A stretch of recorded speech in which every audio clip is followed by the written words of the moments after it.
Olá, muito boa tarde. Hoje, dia 30 de março de 2020, 14 horas em ponto, no ar ao vivo, mais uma edição extraordinária do programa Fundos Imobiliários, cumprindo uma missão que eu acho importantíssima nesse momento, que é dar espaço e conversar com os gestores dos nossos fundos imobiliários para saber como eles estão atravessando essa fase, né?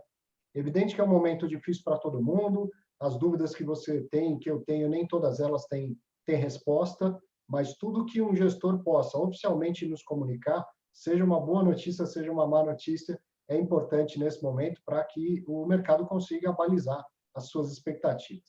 Nesse sentido, recebendo mais um gestor, e pela primeira vez, né, podia ser numa outra situação, né, Augusto? Mas, finalmente, a gente vai conversar com Augusto Martins, que é diretor da área de fundos imobiliários do CSHG, do Credit Suisse Hedging Group. Já faz muito tempo que eu estou esperando você participar do programa. Que bom que está aqui, que pena que é nessa situação. Mas agora a gente já sabe que a próxima vai ser lá no estúdio e bem de perto, né? Verdade, Arthur. Obrigado pelo convite. É um prazer participar. De fato, a gente já tem essa conversa faz muito tempo de ter uma participação, mas do nosso lado é até mais importante participar agora do que em outros momentos, momentos em que o mercado estava mais eufórico, porque a informação é essencial e você faz esse trabalho brilhante de levar a informação imparcial, e a gente acha que é dessa forma que o investidor consegue efetivamente tomar sua decisão, com informação de qualidade, imparcial, e aí navegar por esses mares que agora não estão tão calmos quanto estavam antes, né? Mas, assim, estamos aqui, é um prazer grande, e vamos seguir tua agenda. Vamos lá. Bom, o mercado cresceu para caramba, o número de cotistas do CSHG deve ter mais do que triplicado, quadriplicado no último ano, né? E aí a comunicação passa a ser um desafio maior, né? Ao mesmo tempo que ela precisa ser mais automatizada, a gente sabe que lá o cotista de fundo imobiliário é alguém que costuma acompanhar de perto o que está acontecendo com o seu investimento. Então, ela também precisa ser mais humana, né? Por isso, tão importante você estar aqui. Acredito que depois vai falar com mais gente. Quanto mais falar, melhor. Eu vi na sexta-feira, quase meia-noite, vocês publicaram um fato relevante detalhando a situação de todos os fundos da casa. Isso é excelente, é isso que tem que acontecer, é isso que tem ajudado, inclusive, na minha opinião, aos fundos imobiliários voltarem a algum patamar de equilíbrio. E aí fui olhando, né, lendo aquilo com atenção, vi que foi um trabalho assim feito às pressas, mas com cuidado, né, mas com profundidade e com a preocupação de falar o que pode ser dito também, né, Augusto? Nem tudo está ao seu alcance para falar, por exemplo, sobre um terceiro, né? Faz sentido isso? Total sentido. Primeiro, assim, o fato, dentro dessa maior gama de investidores, você tem o nosso fundo que tem o maior número de investidores, hoje é o CSHG Logística, tem quase 170 mil investidores.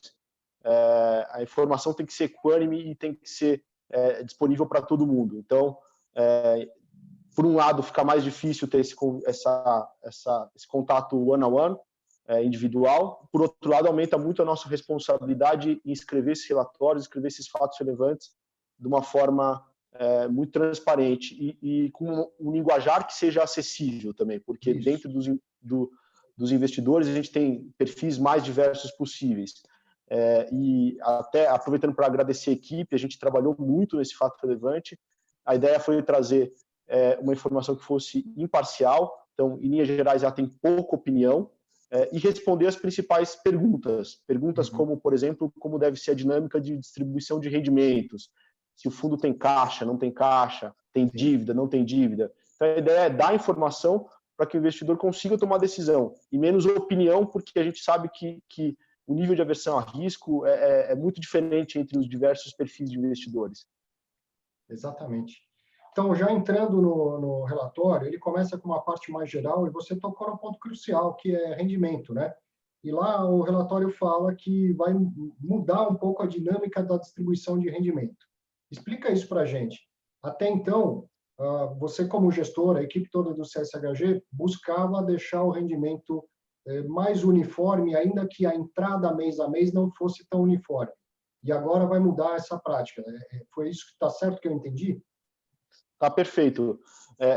a gente separou o fato relevante em três partes, né? A primeira parte é a introdução, mostrando a preocupação do banco, as medidas de contingência que foram tomadas, toda a equipe está trabalhando em home office.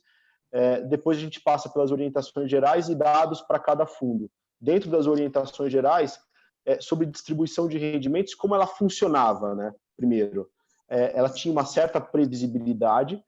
A gente entende que, como gestor, quem é mais capaz a prever o fluxo de rendimentos durante o semestre inteiro e movimentar ele para cima ou para baixo de uma forma muito suave, e dando uma visão de que aquele rendimento mensal ele é um rendimento recorrente e, ao final de cada semestre, para atingir a regra de distribuição de 95%, eventualmente poderia ter uma distribuição extraordinária. Isso a gente faz para todos os fundos, e agora a gente entende que a previsibilidade do fluxo de caixa de todos os fundos era menor. Então, a gente quer fazer esses movimentos de forma antecipada. Eu, obviamente, ainda não posso falar de como são esses rendimentos nesse mês de março. A gente divulga todos eles amanhã, 31 de março. A partir do dia 1º de abril, as cotas ficam ex, né, sem direito. Sim. Mas a ideia é que, já nesse mês, a gente já tenha os efeitos e, obviamente, ao longo dos meses, a gente vai ver esses efeitos positivos ou negativos vinculados à carteira do fundo, aos locatários, aos créditos, no caso dos CRIs, ou performance dos fundos imobiliários, no caso do fundo de fundos. Então, agora a situação passa a ser assim: o que entrar no mês, 95% do lucro vai. Quero imaginar o seguinte: mesmo um fundo dos fundos da CSHG, que não tenha nenhuma dificuldade com o inquilino, que não tem inadimplência, que não tem problema nenhum, aquela constância ela tende a ficar para trás pelo menos por uns meses. Mas dentro ainda do... Não, mas a regularidade, né? Um mês vai ser 0,80, outro vai ser 0,72, no outro 0,85, vai ser um fluxo muito mais caixa do que o resultado distribuído ao longo do semestre, é isso? Não exatamente isso. A gente vai apurar todos os meses os efeitos decorrentes de, eventualmente, um adiamento de pagamento, uma postergação de fluxo, e já dar os efeitos no rendimento. Então, um exemplo: se a gente tiver um locatário que representa 10% da alocação do fundo, da receita de locação, a grosso modo, eu faria já essa redução de 10%. As mudanças intramês, eventualmente um locatário que adianta pagamento, atrasa pagamento, despesas que não são efetivamente lineares, isso sim a gente pretende ainda ter uma visão linear. Então, é só uma mudança, vamos dizer assim, mais recorrente dos rendimentos e não exatamente a visão caixa mês a mês. Mas um outro ponto importante é que tem um range entre 95% e 100% de rendimentos, né? Perfeito. A nossa visão é que, quando o mercado está bom e o fundo começa a gerar mais rendimentos, isso a gente tem deixado explícito nos relatórios gerenciais, a gente tem procurado reduzir esses rendimentos para o limite mínimo obrigatório, os 95%, de uma forma que a gente possa acumular algum caixa ou, para os fundos monoativos, implementar melhorias de uma forma mais rápida. A gente entende que, no momento como o de agora, a gente tem que fazer o contrário. A não ser que eu tenha uma necessidade de segurar a caixa, a gente deveria ir mais próximo do 100% de rendimento. Então, de uma forma, vamos dizer assim, tentar suavizar essa queda de fluxo de receita, se ela acontecer. Obviamente, isso vai ficar mais claro conforme a gente divulgar números e nos relatórios gerenciais a lógica de como a gente chegou àquele número, mas a ideia não é efetivamente calcular o caixa mês a mês, e sim dar os efeitos que a gente sente hoje na carteira de uma forma mais imediata. Entendi. E vai ficar mais claro para todo mundo até como vem a composição do rendimento, né? E aí, exato, sobre esses possíveis impactos, evidente que alguns já devem até ter acontecido, você não vai adiantar, óbvio, isso, mas queria que você me dissesse assim, como que tem sido, já está claro lá que não existe uma política padrão, vai ser negociado com cada um, mas como que tem sido o calor dessas ligações? É muita gente que está precisando renegociar, ou tem gente que nem precisa renegociar e já falou, ó, segue do jeito que sempre foi com a gente? A gente assim, sempre procurou ter relações muito próximas com os locatários. A gente, inclusive, que faz esse trabalho, não tem um terceiro contratado pelo fundo. Então, no primeiro ponto, tem uma proximidade, tem um canal, ou seja, não é um locatário que está falando com o gestor pela primeira vez porque teve um estresse, porque tem um ambiente, vamos dizer assim, diferente. E, dito isso, o calor está razoável. Acho que são poucas conversas hoje, a gente tem um total de quase 130 locatários na carteira, dos 8 fundos imobiliários que a gente tem listado, e algumas conversas efetivamente já ocorreram. Qual é o nosso principal trabalho? Identificar quem efetivamente precisa e tem um negócio sensível ao momento atual. Óbvio que todos os negócios são sensíveis, mas alguns são mais sensíveis. E para esses locatários, efetivamente, dá o fôlego. E a gente entende que o fôlego se traduz em prazo, normalmente. Nossa visão é que, independente do locatário, o problema atual pode prejudicar o caixa do locatário, não é um problema de custo, é um problema de caixa. Então, a forma como a gente tem que ajudar esse locatário é fornecendo esse caixa de alguma forma, então postergando os pagamentos. Mas são poucos casos, o que obviamente a gente tem é uma responsabilidade grande dos dois lados, com a relação de longo prazo dos locatários e com a relação de longo prazo com os investidores. Sim, e a nossa visão é que o investidor receber o rendimento dele também, né? Exato. Então a nossa visão é equilibrar os dois. Também a gente não seria uma imprudência muito grande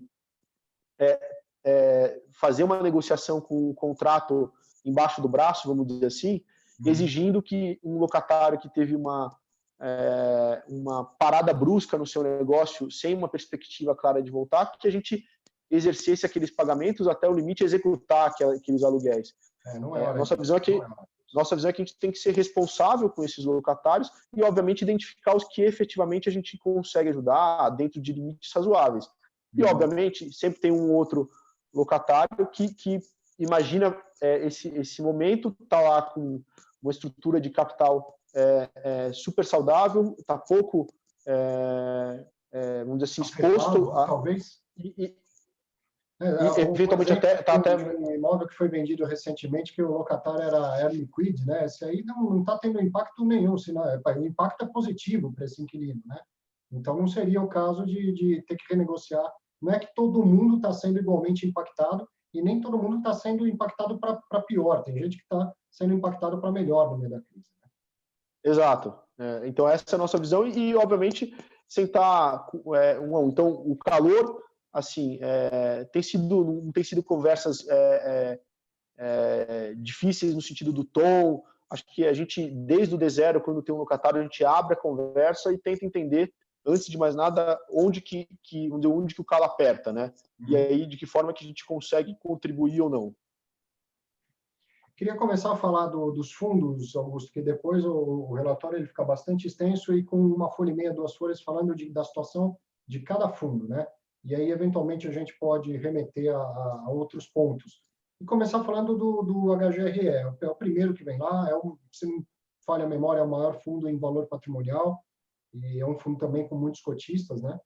E que a situação de caixa, pelo que eu pude entender, não é uma situação confortável. Eu queria que você explicasse essa situação, explicasse o que isso implica em rendimento, em expectativa de rendimento. Depois a gente continua essa conversa. Antes só de falar do HGRE, ainda no geral, uma mensagem importante é sobre as assembleias ordinárias, tá? Legal. A gente, quando veio, vamos dizer assim, novo cenário, já tinha convocado a maior parte das assembleias, as demonstrações financeiras auditadas já estavam publicadas, e a gente, a despeito das comunicações e dos ofícios que a CVM, os órgãos reguladores publicaram, a gente concluiu que deveria manter essas assembleias. Então, a gente não vai postergar. Obviamente, a gente não incentiva que ninguém se desloque presencialmente, seria uma imprudência. Então, para esses cotistas, o voto eletrônico ou por procuração está 100% disponível. Os materiais, se existirem, vão ficar disponíveis também, mas a gente não vai reconvocar, porque isso, inclusive, geraria custos para o fundo. A gente acha que não seria uma atitude, vamos dizer, pró-cotista. eu geraria um custo desnecessário. Obviamente, passado esse momento todo atual, a gente vai avaliar, fazer uma reunião anual, que era o momento que a gente usava da Assembleia Ordinária. Isso pode ser feito até via Zoom, Augusto. Passada a formalidade da votação, da aprovação, que eu sei que é mais difícil, aquele bate-papo que é importantíssimo de uma Assembleia, pode ser feito até via Zoom. E aí você vai ter muito mais participantes do que se fizesse ela presencialmente. Exatamente. Acho que se tem um ponto que esse momento atual mudou, assim, o nível de interação por todas essas mídias e outros meios que não presencial, acho que aumentaram muito, né? Mas a gente vai avaliar isso. O importante é que a gente realmente não incentive que nenhum investidor se desloque presencialmente. Acho que não seria prudente nesse momento. Sobre o HGRE, primeiro, qual foi a lógica, que aí é não só para o HGRE, que é o nosso fundo de escritórios, mas para os outros fundos? Era dar uma visão de como o patrimônio do fundo é composto, participando por três aspectos principais, que são os imóveis, o caixa e os eventuais passivos, e depois dando uma visão de sensibilidade, dado que a volatilidade das cotas como um todo, não só dos nossos fundos, mas como do mercado, está alta, de como aquela carteira estaria representada nos diversos níveis de preço. No caso do HGRE, em reais por metro quadrado. Então, fazendo um cálculo de quando a cota vai a 150, 140 reais, quanto um imóvel AAA, os da carteira estariam avaliados, ao mesmo ponto se ele for a 180 também. Então, dá um pouco dessa sensibilidade. Sobre o caixa, imagino que você falou sobre pressão de caixa pelo total de obrigações, né? Olhando o fato, tem 288 milhões, e a gente decidiu durante o ano passado, vamos dizer, alavancar o fundo. A gente comprou alguns ativos com obrigações a pagar. Então, o mais importante nesse número é qual é o indexador desses passivos e qual é o prazo que eu tenho para pagar. Então, a maior parte dos prazos está no longo prazo. Basicamente, esses 288 milhões está composto de duas principais obrigações, uma decorrente do ativo que chama Shukri Zaidan, locado para a Vivo, ali perto do Shopping Morumbi, onde a gente, dos 300 milhões, pagou 150, eu tenho 50 a pagar para o vendedor, mas só em julho de 21, ou seja, tem muito prazo, com indexador de 100% do CDI, e tenho também um CRI, que já existia, e esse tem um prazo ainda mais longo, tem 9 anos de prazo remanescente, com indexador de CDI mais 1,65. Então, e o devedor do CRI é também o locatário que é a Vivo. Sim, ou seja, o lastro do CRI é o contrato de locação, né? Então, todo mês, o que é enxergado na demonstração do fundo, do HGRE, é o net entre o total da receita de locação que o fundo recebeu e o quanto ele precisou repassar para pagar esse CRI. A gente teve, inclusive, a oportunidade de ter algum tipo de carência e achou que o mais correto seria não ter nenhum tipo de carência, nem em juros, nem em juros, principalmente, para que no mês a mês o investidor já visse no resultado do fundo o efeito net, ou seja, líquido entre receita e o repasse, vamos dizer assim, para esse CRI. Então, antes de você me explicar a situação de caixa, eu vou aproveitar didaticamente para que todo mundo que está assistindo entenda como funciona essa alavancagem que eu chamo de sintética, né? A instrução CVM não te permite pegar dinheiro emprestado para comprar ativos. Isso é o que é alavancagem pura e simples e que acontece em praticamente toda a companhia aberta. Se a gente estivesse falando de uma empresa lá de uma properties, ela às vezes é alavancada 1, 2, 3 vezes seu patrimônio.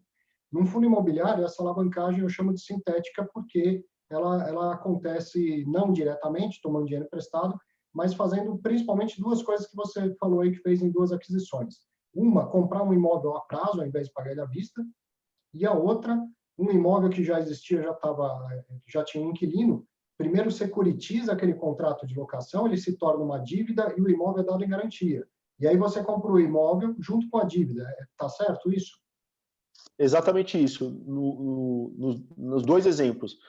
Um é realmente um prazo para pagar que o próprio vendedor forneceu, então, de certa forma, é uma alavancagem, mas não é de nenhuma forma um empréstimo. E do outro é uma securitização que já existia, O vendedor, inclusive, desse imóvel é uma companhia listada, então todos os dados são públicos dos dois lados, né, do fundo e vendedor, e a BR Properties já tinha esse CRI, e a gente decidiu carregar esse CRI, ou seja, ao invés de pré-pagar e alocar mais capital, a gente decidiu não pré-pagar, guardar um pouco de caixa e achou que a dívida, vamos dizer assim, tinha um custo saudável. Além disso, tinha um prazo saudável. E aí, vamos esquecer, vamos voltar alguns dias atrás, esquecer que caiu um meteoro na cabeça de todo mundo, como disse o Paulo Guedes.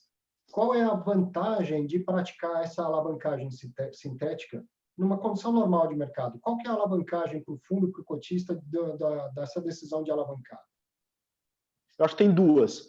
A primeira é viabilizar aquisições que no momento zero, eventualmente, você não tenha os recursos.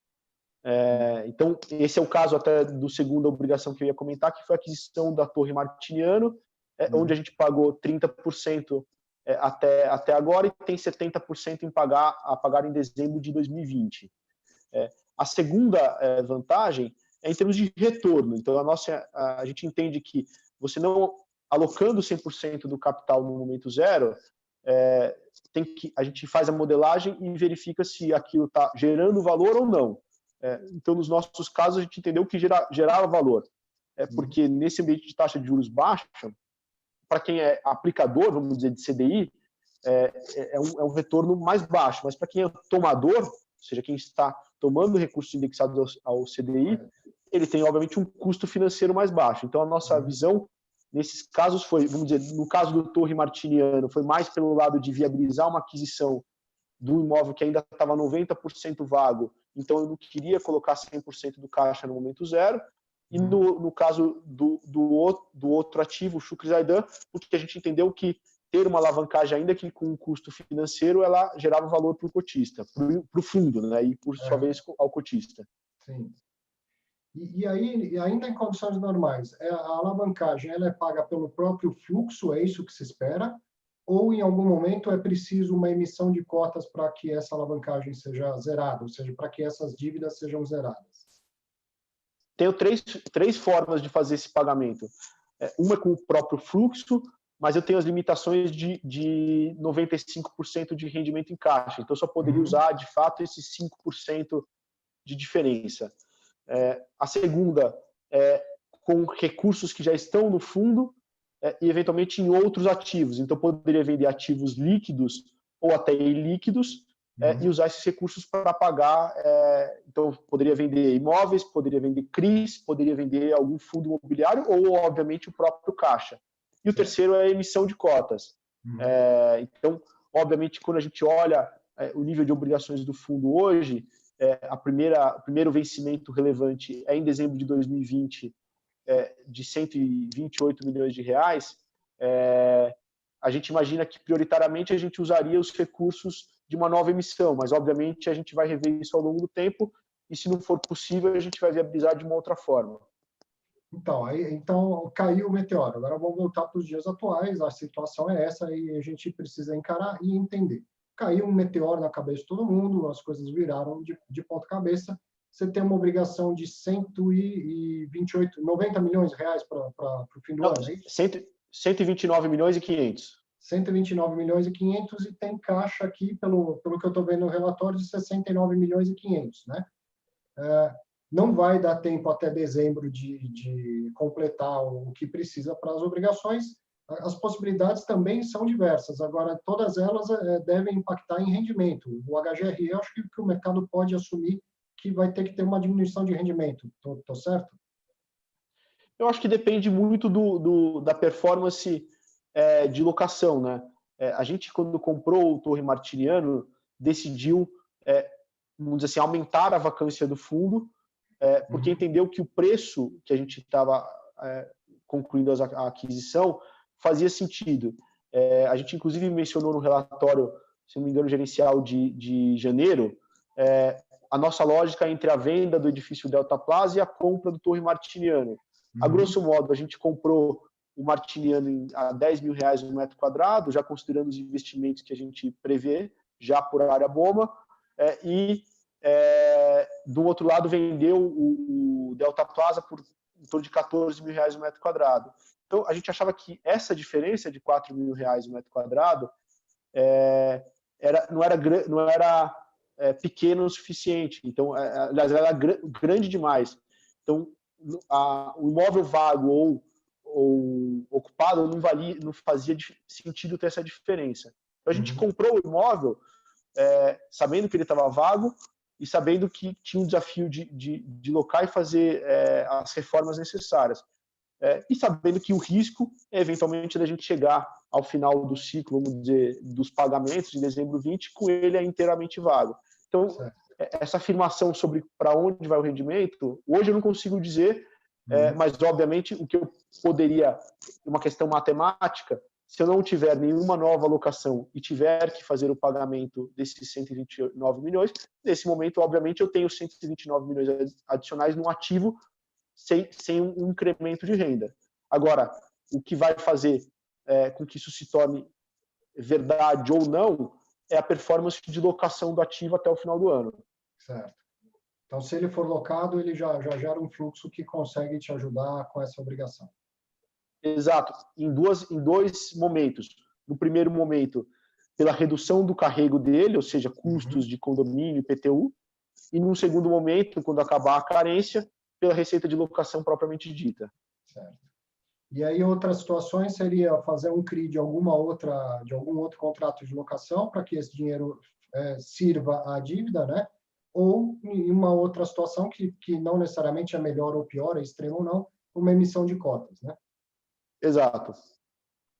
Então, a questão é acompanhar, saber que você e a equipe toda está acompanhando de perto e que tem tempo, não é um negócio que é só para daqui 2, 3 meses precisa ter uma decisão, né? Tem até dezembro, dá para esperar até, setembro mais ou menos para tomar a melhor decisão em relação a essa obrigação. Exato. E a nossa visão está muito ligada também à nossa sensibilidade de preço de locação.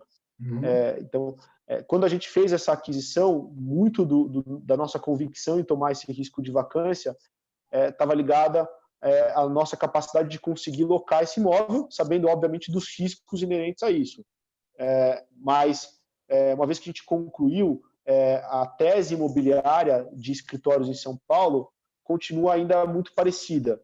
A não ser que o mercado como um todo sofra com novas vacâncias ou vinda de desocupações, o que a gente vê é um ativo com uma área disponível para locação muito grande, o que não é uma verdade para o mercado como um todo na área central. Então, um locatário que precise ainda hoje acima de 5.000 metros quadrados tem uma escassez de possibilidades.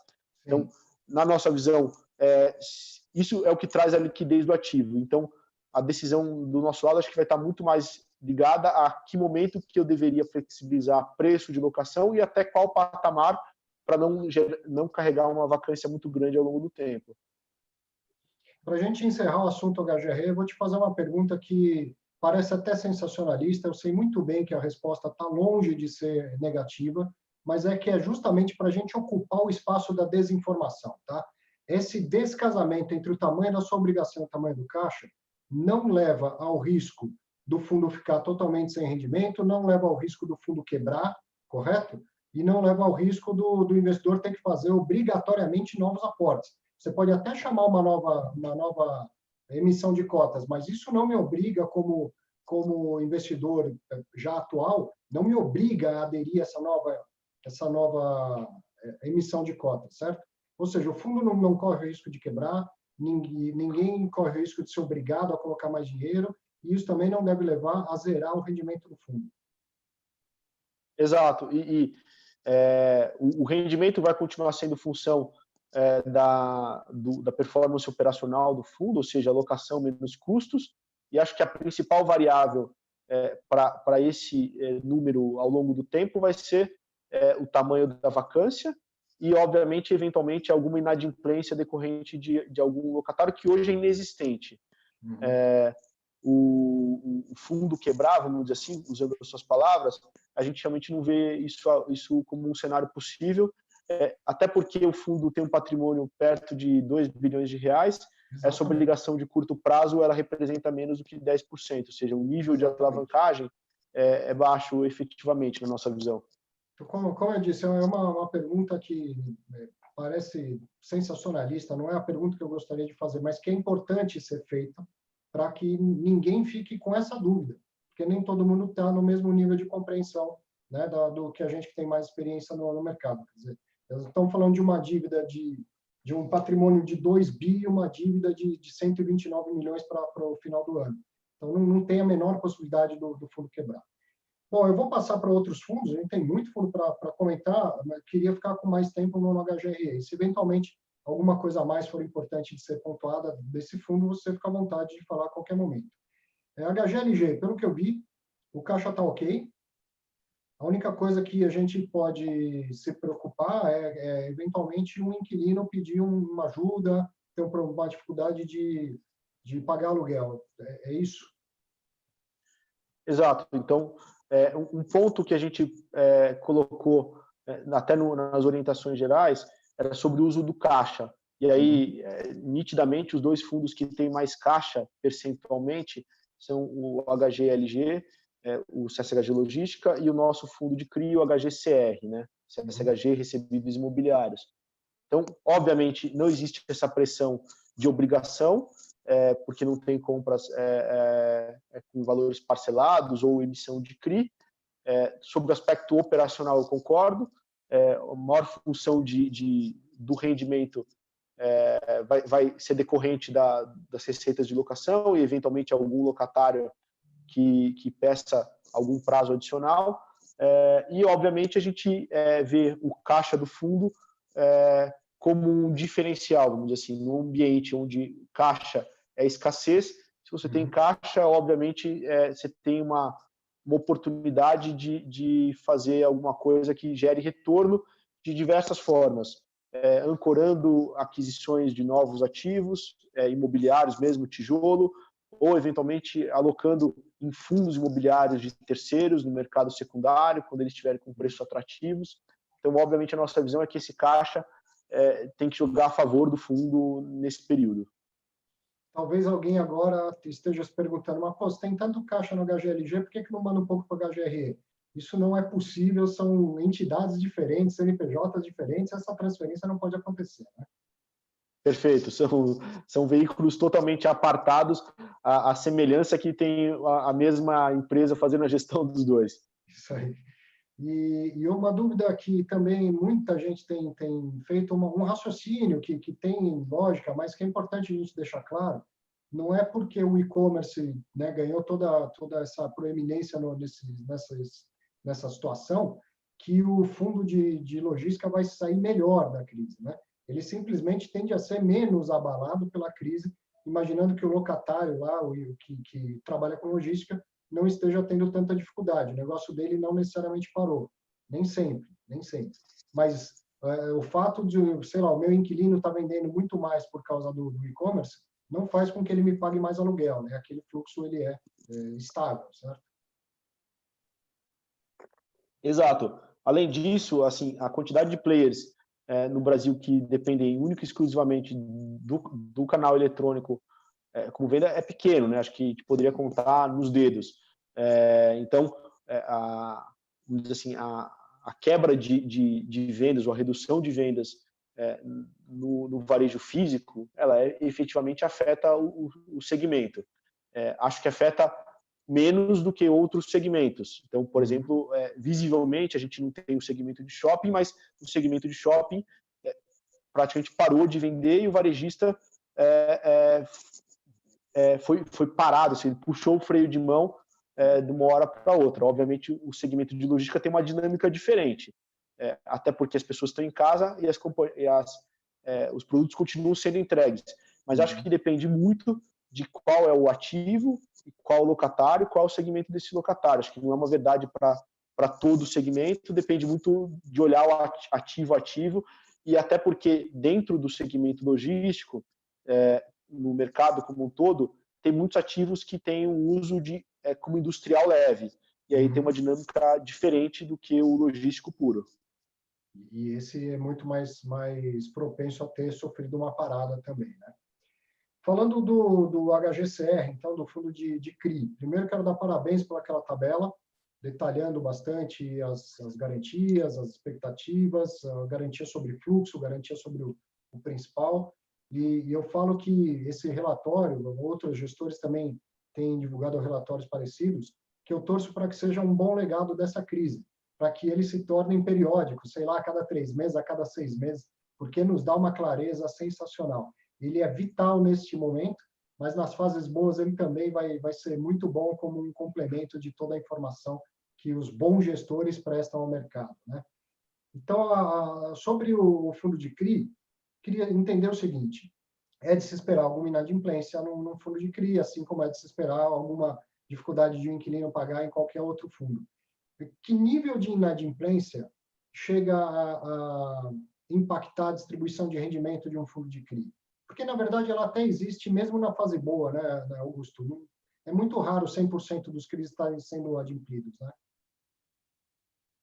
Eu acho assim, depende muito, primeiro, da visão do CRI, nível de colaterização, garantias, estrutura como um todo.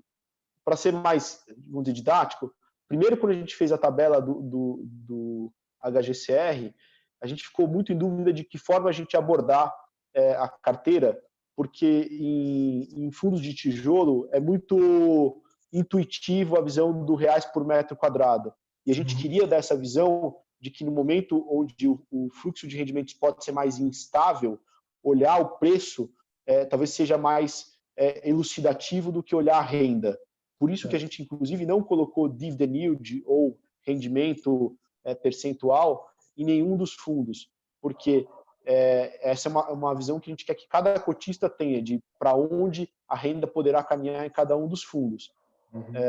Dado que o fundo de CRI tem uma dinâmica diferente, a gente concluiu que o melhor mérito grande aí do Margato, Pedro e todo o time, de compilar esses dados e colocar numa tabela, item a item, deixando claro qual é o negócio daquele CRI, qual é o nível de colaterização, então o LTV, né, o Loan to Value, e outras métricas. De fato, não consigo responder tua pergunta objetivamente, então, mas eu diria que ele está num terceiro layer versus o negócio direto. Então, enquanto que você, se tiver um tijolo, ele parou de pagar a locação, isso você sente no momento zero, no CRI, você vai ter 3 níveis. O primeiro é a colaterização do fluxo, porque você pode ter uma inadimplência, mas o papel é feito de 10 fluxos, ou seja, 10 contratos de locação. E talvez aqueles outros 9 sejam suficientes para continuar pagando o fluxo. O segundo é o cedente ou o devedor do crédito. Muitas vezes, a pessoa que tomou aquele CRI, ou seja, que tomou os recursos, ele tem a obrigação de, com outro negócio ou com o próprio caixa, continuar pagando aquele fluxo. Isso entra também dentro da estrutura de fundo de reserva. Então, não necessariamente o fluxo que deixa de sair de um aluguel, ele chega efetivamente no investidor do CRI. E, por último, obviamente, são as garantias. Então, eu acho que depende muito do segmento. A gente, obviamente, sempre teve uma visão mais avessa a risco, então nossos CRIs são todos com colateral, ou seja, com garantia real. Não se preocupe, Arthur, eu também tenho duas crianças aqui em casa. É uma beleza quando elas aparecem, é mais uma felicidade do que qualquer outra coisa. Exatamente. E com isso a gente, então, depende muito do segmento. Então, tem alguns segmentos que eu acho que sofrem isso primeiro. Eu até vou evitar falar esses segmentos para não gerar nenhum tipo de corrida, mas assim, acho que fundos que têm mais risco, os famosos high yield, deveriam estar mais propensos a isso do que os high grade, ou seja, fundos com papéis de melhor crédito, né? Agora, esses papéis, eles são marcados a mercado, né? Isso foi sentido no valor patrimonial do fundo? O valor patrimonial vem caindo desde o começo do agravamento dessa crise? Ele vem caindo. Para dar um número que está hoje público nesse fato relevante, a cota patrimonial do HGCR foi 101,44 nessa data base, que acho que foi dia 23. Uhum. E ela já esteve aí perto de 108, se eu não me engano. Então, já teve essa redução. Agora, isso depende muito também da tese de investimento e do perfil de alocação do fundo. O que a gente fez nesse fundo foi, ao longo do segundo semestre do ano passado, posicionar o fundo e aumentar a exposição em papéis pós-fixados, ou seja, normalmente indexados ao CDI. A gente reduziu proporcionalmente as alocações em papéis inflação mais, então, ou seja, o famoso inflação mais 6, mais 7, ou qualquer número, e começou a alocar em maior escala em papéis CDI+. Primeiro, evitando aquele percentual do CDI, que com o nível de CDI agora é muito difícil de calcular, o que seriam 110 do CDI, e procurando papéis CDI mais 3, ou seja, não exatamente este nível, mas papéis dessa lógica. E nesse momento de mercado, o papel pós defende mais, ou seja, eu tenho um ajuste a mercado menor. Então, isso fez com que a cota patrimonial do fundo sofresse. Obviamente, a gente já tem um efeito na cota patrimonial, mas, obviamente, acho que a nossa visão defensiva de enxergar o mercado no último trimestre de 2019, achar que tinha um excesso de liquidez e preços que estavam mais apertados, vamos dizer assim, que a gente deveria defender o portfólio.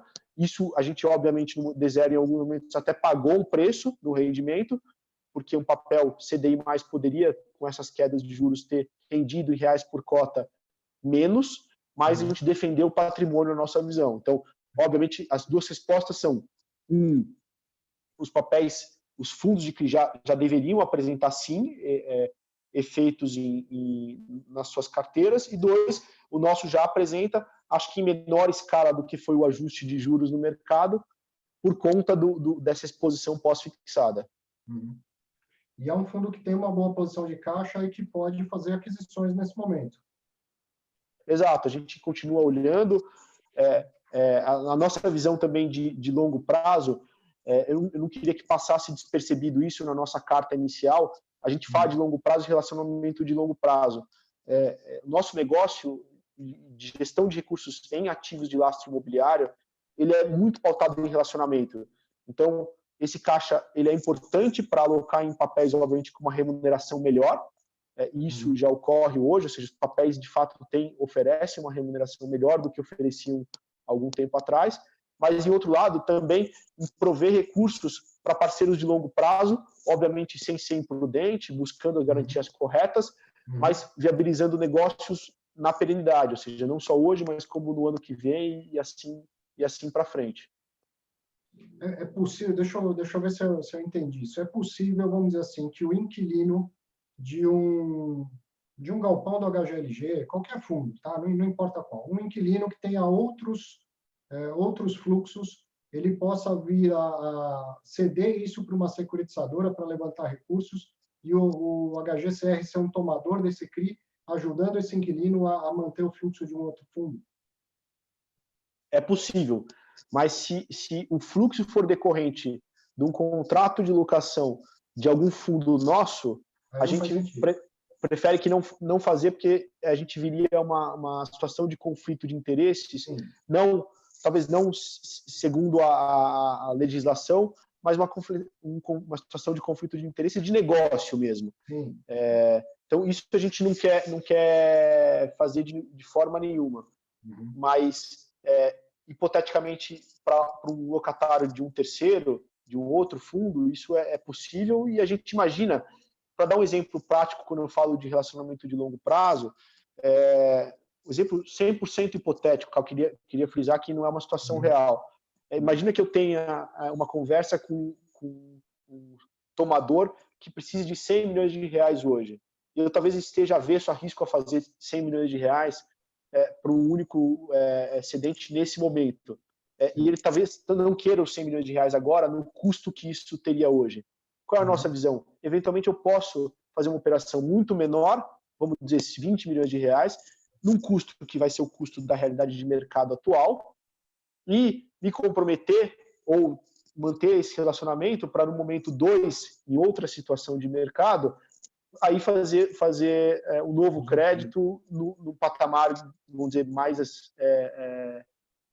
acessível, vamos dizer assim. Então, situações como essas que a gente imagina que sejam possíveis em relações de longo prazo. Muito, muito interessante, muito interessante. Estamos aprendendo muito com essa conversa aqui, viu, Augusto? Bom, HGRU. HGRU, eu te conheço faz tempo, esse fundo era algo que você tinha vontade de implementar faz muito tempo, e implementou quando foi para o CSHG, o Renda Urbana. E aí, nesse cenário, é um fundo que tem lá alguns imóveis locados para instituições de ensino e muitos imóveis locados para supermercados, que são dos poucos que não só não pararam, como estão vendendo mais, né? Então, eu acho que é um dos que menos está sofrendo impacto. Como que está sendo a relação com as escolas? Na maioria dos casos, a gente está falando de escola, mas são universidades, cursos de graduação, pós-graduação. Essas rapidamente viraram para online e continuam operando, né? A nossa visão, assim, por segmento, obviamente, dentre todos os segmentos, talvez sejam 2 segmentos que estão menos propensos ao risco atual. E é difícil precisar ou ser taxativo em falar que o fundo sofrerá menos, de nenhuma forma a gente pode ou quer fazer esse tipo de afirmação, mas são segmentos que estão respondendo bem até agora. No caso das escolas, a gente sempre teve como política e como tese de investimento buscar ativos que tivessem uma grande dependência operacional do locatário, ou seja, não fossem ativos com poucos alunos ou com um histórico pequeno. Então, os ativos que a gente comprou, via de regra, são menos dependentes de políticas públicas, como o FIES, e ativos que estão na mão dos locatários com alto grau de dependência operacional.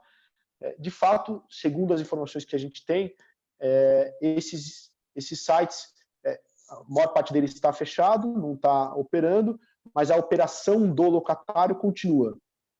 São locatários, a maior parte deles de empresas listadas, outros não, mas que com qualidade de crédito que a gente acha muito boa. Se de fato, em algum momento, eles vão pedir ou vão solicitar algum tipo de postergação de pagamento de aluguel, difícil de dizer.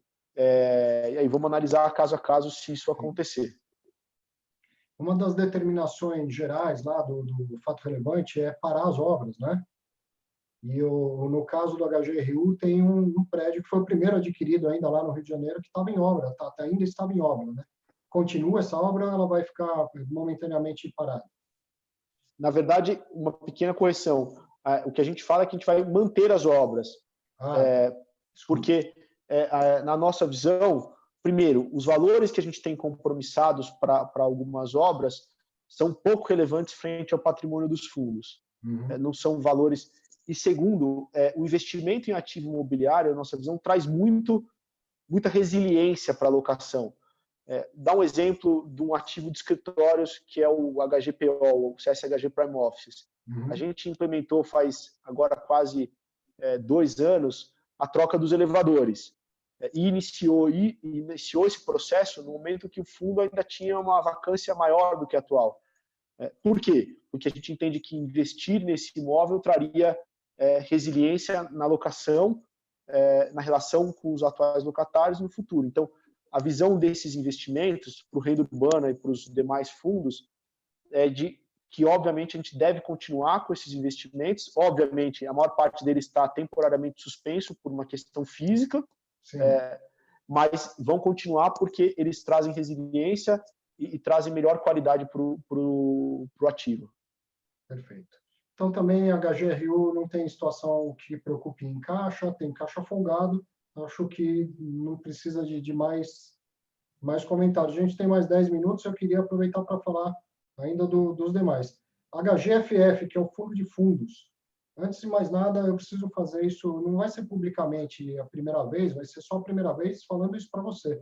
Dá os parabéns pela atitude de ter cancelado a emissão de cotas e devolvido o dinheiro para aqueles que já haviam feito o exercício do seu direito de subscrição.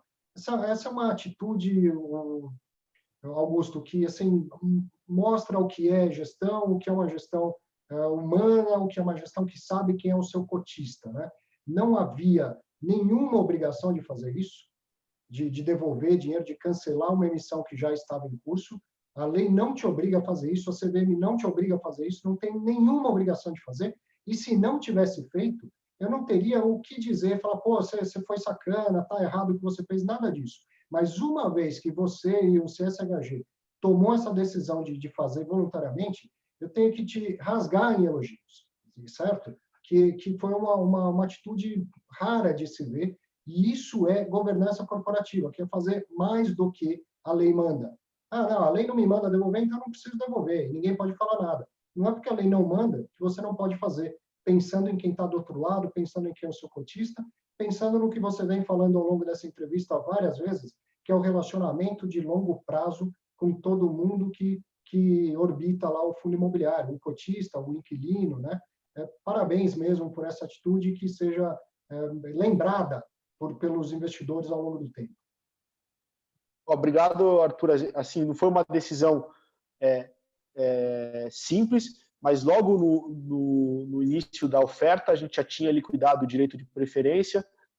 O mercado ainda estava com outro nível de volatilidade, mas logo no começo a gente percebeu que, não vou dizer correto, porque foi o que você comentou, não seria incorreto, mas a gente não estava confortável de manter os recursos dessa preferência com a gente, sabendo que o fundo poderia, como de fato até ocorreu depois, ser negociado no mercado secundário mais baixo. A gente achou que seria o mais prudente, o mais correto com esses investidores devolver os recursos, deixar eles alocarem da melhor forma nesse mercado. E assim que a gente fez, acho que estamos, vamos dizer assim, estamos dormindo tranquilo em relação a isso. Uma decisão que realmente a gente ficou feliz em ter tomado. Sem dúvida. Seria até, do ponto de vista de negócio, ótimo ter dinheiro novo entrando, né, tão recentemente, para como um fundo de fundos poder aproveitar oportunidades em outros fundos negociados em bolsa. Mas eu acho que, mais do que nunca, a gente está falando de exercício de direito de preferência, ou seja, daquele que já é seu cotista há bastante tempo, daquele que já é o seu parceiro, o dono do recurso que você estava gerindo, né? Então, ter um olhar para esse cotista é mais importante do que ter um olhar para o mercado no curto prazo. Achei sensacional. Pode, alguém que está assistindo pode discordar, pode falar, olha, eu preferia ver você pegar esse dinheiro e fazer mais valor ao longo do tempo, comprar cotas e tal. Mas é uma atitude, como você disse, não é fácil de tomar, mas que bom que foi tomada e do meu ponto de vista, foi muito acertada e que sirva de exemplo para muita gente no mercado. E falando do fundo especificamente, mesmo tendo devolvido esse dinheiro, ele tem caixa para aproveitar, tem girado a carteira e mesmo sem caixa tem oportunidades de vender uma cota que caiu menos, comprar outra que caiu mais oportunamente? O André Saruê, que é o analista que pilota todas as carteiras de fundo imobiliário no dia a dia, vou dizer que está com uma agenda intensa. A gente entrou nesse momento, vamos dizer, de alta volatilidade com pouco caixa, dentro especificamente do HGFF, que é o fundo de fundos, e fez alguns movimentos olhando a alta volatilidade, então, imaginando que isso deve continuar talvez por algum momento, olhando o preço relativo também, então fazendo troca de perna quando a gente vê que algum ativo dentro do mesmo segmento caiu mais do que outro e buscando alguma redução de risco. Então, é difícil falar precisamente aqui as compras e vendas que a gente fez, sim, mas acho que dá para separar em duas grandes frentes. Uma é preço relativo, a segunda, aliás, 3 pontos. O segundo é volatilidade, aproveitando esses momentos para sair quando tem um pouquinho de melhora e aproveitar para comprar quando o mercado fica mais pessimista. E o terceiro é redução de risco em alguns papéis que a gente achou que podem dar mais trabalho no médio prazo. Do ponto de vista do fluxo de rendimentos que o próprio fundo recebe, ele também vai sofrer alguns impactos. Tem lá a posição em shopping, tem, enfim, posição diversificada em vários tipos de fundos, e eventualmente ele também vai ter menos rendimento a distribuir por ter recebido menos rendimentos dos fundos que investe, né? Exato, isso pode efetivamente acontecer. A gente tem um saldo de lucro acumulado, né? Isso até é disponível todo mês no nosso relatório gerencial, mas, de fato, a gente imagina que uma queda da receita do fundo nos próximos meses, decorrente dessa alocação em fundos que vão diminuir os rendimentos, alguns inclusive, que já anunciaram isso. Uhum. Bom, falando do HGPO, esse você até já comentou um pouco da obra que fez no passado nos elevadores, e ele está lá 100% alugado, não são muitos inquilinos, né? Tem uma situação confortável, é só esperar saber se vai ter alguma dificuldade dos inquilinos. É isso a situação? É um fundo monoativo num segmento que a gente fala boutique, né? Aliás, proporcionalmente mais locatários do HGRE, porque ele só tem 12 mil metros e tem 30 locatários, então são locatários com áreas, a área média ocupada é menor, mas em segmentos que a gente entende que são muito resilientes, né? A gente tem lá, basicamente, family office, ou seja, gestão de recursos de grandes famílias e gestores de recursos do mercado financeiro, assets. Diferente do que, por exemplo, uma empresa de varejo, o custo de locação para esses locatários não é a segunda linha, deve estar ali não vou dizer quinta linha, mas não é realmente o custo mais expressivo dentro do tipo de negócio que eles têm lá. Uhum. E aí o GRLV, né, o Louveira, eu vi lá no relatório, uma situação que aparentemente gera conforto é que 82% dos contratos tem a Ambev como devedor, né? E não se espera que a Ambev vá ter, embora esteja certamente sendo impactada pela crise, e já que a gente está falando de boas práticas, muito importante a gente lembrar e falar nesse momento, a Ambev reverteu uma das fábricas dela para fazer álcool gel e distribuir gratuitamente para alguns hospitais públicos, né? Porque não sempre lembrar e falar dessas coisas quando a gente pode, né? Agora, os outros 18% dos contratos, eles são mais pulverizados, são empresas de menor porte, o que a gente poderia esperar disso? Tem uma concentração efetivamente em Ambev. Ali a gente, até diversos fatos relevantes que a gente divulgou no passado, renovou o contrato faz pouco tempo, é um inquilino de ótima qualidade de crédito. Obviamente, acho que vai acompanhar os demais inquilinos, são efetivamente menos representativos no portfólio. Augusto, quero te agradecer muito. Faz 1 hora que você está ao vivo aqui, sendo praticamente sabatinado, e eu espero que tenha feito isso em nome dos investidores, do mercado em geral, da melhor forma possível, porque é muito importante que a gente tire essas dúvidas. Então, muito obrigado pelo seu tempo, parabéns pelo trabalho, dá parabéns, manda um abraço para todo mundo lá da equipe, e você tem alguns 30 segundos, se quiser, falar umas últimas palavras. Arthur, obrigado pelo convite, parabéns pelo seu canal, que é sempre acompanhado por todos, tenha certeza disso. Cada vez que você cita lá CSHG, a gente acompanha e compartilha. Queria relembrar que a gente está efetivamente fazendo um esforço de dar informação, porque nesse momento a gente entende que deve vir ao mercado e com menos opinião e mais fatos e dados, para que o investidor tenha sua opinião. Isso está ligado também à instituição como um todo. A gente criou a Conexão Credit Suisse com eventos todos os dias, assim como você tem feito aí, uma série de entrevistas. Então, e por último, reforçar efetivamente que os investidores não devam ir nas assembleias presencialmente. A gente está vivendo um momento que é diferente de outras crises. A gente, apesar de estar dentro de uma gestora e do segmento financeiro, não é insensível. A gente gosta de preservar todos os stakeholders, vamos dizer assim. Então, a gente quer relações de longo prazo, quer preservar os profissionais da nossa área e efetivamente buscar ter relações e, quando possível, ajudar os nossos locatários e créditos da melhor forma possível. Parabéns novamente, muito obrigado pelo seu tempo, pela dedicação, pelo esforço em esclarecer ao mercado todo. Grande abraço para você, Augusto, e para você que assistiu também, um grande abraço, e fique em casa, o Augusto está em casa, está todo mundo em casa, você ajuda muito fazendo isso. Fique em casa e fica com a cabeça tranquila. Um grande abraço.